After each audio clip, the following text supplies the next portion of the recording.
حدیث مبارک مقصد دا دی، رسول الله صلی الله علیه وسلم فرمای چې درې صفتونه داسې دي، درې خصلتونه داسې دي چې دا درې صفتونه او خصلتونه په چا کې موجود شي نو دته به د ایمان خوند او مزه حاصل شي، دی به په ایمان باندې مطمئن شي، د ده زړه به په سکون باندې وي.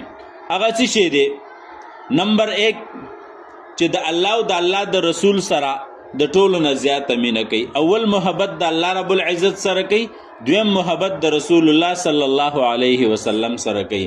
د الله او د رسول الله محبت کې د چام پروا نه کوي. دویم نمبر چې دی د الله او د نبی علیه السلام نه علاوه د بل چا سره مینه کوي، نو هغه د بل چا سره مینه هم خالص د الله د رضا دپاره کوي، هېڅ قسمه لالچ دنیوي څه غرض یې پکې نه وي. او دریم نمبر چې دی کفر ته ننوتل داسې بد ګڼي لکه اور ته غورځېدل او جهنم ته اوردنګل.